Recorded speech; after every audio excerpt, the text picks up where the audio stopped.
Hi, you guys. Happy New Year to each and every one of you. I am back to give you my thoughts on the unfortunate situation of our franchise left tackle, David Bahktiari, going out with a torn ACL. He will surely be missed in the locker room and on the field. He really brings so much to this team: his quickness, explosion, toughness, grit, and leadership. I'm sure the pessimists here are saying that without David, the Packers won't win the playoffs, let alone the Super Bowl, so you can kiss those aspirations goodbye. Well, I'm here to tell all of the doubters and to assure some of the people that are not sure that the Packers can still win without David Bakhtiari. Before I get into all that, I would first like to give shoutouts to these four Packer fans that make some pretty good content. I'll leave links to their channels in the description so you go check them out. If you haven't already, turn that gray like button to blue, subscribe for more Packer videos, and ring the bell for all notifications. And with all that said, let's get into how the Packers can still win without David Bahktiari. First, let's discuss who replaces David as the left tackle. There are probably three solid options who could be good replacements for David to be able to help the Packers win all the way into the Super Bowl. The first option is Rick Wagner, our backup right tackle that has played some games at right tackle in the absence of Billy Turner whenever he has had to play at a different position or when he was injured. Rick has also had a little bit of time at left tackle. He struggled a little bit from time to time, but he is still a pretty solid option as he has had a very, very good season with the Packers and was quite underrated going into this season.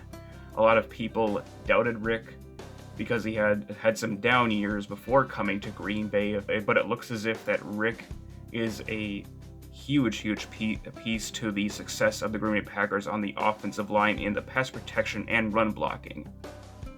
The second option is Billy Turner. Billy Turner has been the man that has probably had the most reps at left tackle when David Bahktiari was out a couple of games with an injury. He's been able to step up tremendously at both tackle positions, primarily at right tackle before, and then afterwards he had to switch back to right guard due to Corey Linsley being out with an injury. Billy has exceeded my expectations and probably a whole bunch of other people's expectations this season after having a relatively average first season here in Green Bay.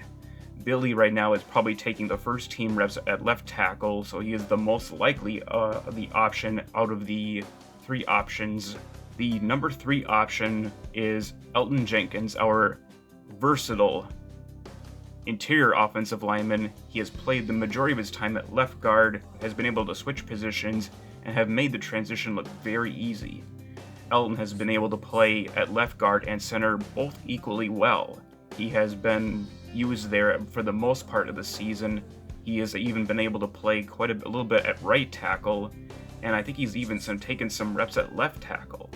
Now, Elton, I think, is probably not the safest option for the Green Bay Packers because Elton has had limited experience at both tackle positions, especially the left side, which is where it's a little bit more difficult to play the left side than the right, as you're taking on some more of the top edge rushers that the Packers are going to be facing, especially come playoff time, where it's going to be taking on some really tough, fast speed rushers that can bend and get through the edge and go and get to the quarterback that way. It's probably a little bit of a risk to go with Elton at the left tackle, but he can fill in there if the Packers are very strapped on the offensive line in the event if Billy or Rick Wagner were to go out with some type of injury. And to conclude this video, I'd like to hit up on these last 3 points. The first is the pass protection may not be as good without David. We know that David leaves some really big shoes to fill in, especially come playoff time when we have to face some good football teams with some good edge rushers: Tampa Bay, New Orleans, the Arizona Cardinals, the Los Angeles Rams if they get in, and then there's possibly the Chicago Bears. They have a really good edge rusher in Khalil Mack that we'll have to face tomorrow when we face the Chicago Bears at Soldier Field. It's a pretty tough task, but I really believe in our offensive tackles. That brings me to the second point, is that the offensive line has depth. I really could not believe how stacked we really were at the offensive tackle and the guard position, where when it came to depth.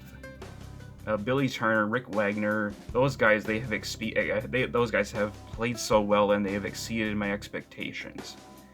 Then at the guard position, we're pretty well stacked here. We have some guys that can come off the bench and play pretty well, especially our 6th round rookie John Runyon, who may have to come in and see some action if there happens to be another injury. Huge shout out to Adam Senovich for being able to do an excellent job in developing the young players and having them ready to play and being able to take on the tough competition. And when the injuries came, they rose to the occasion, and they just flat out played their hearts out for this football team. And hopefully this offensive line will play their hearts out for David, that we can do it that we can go and win this Super Bowl without him.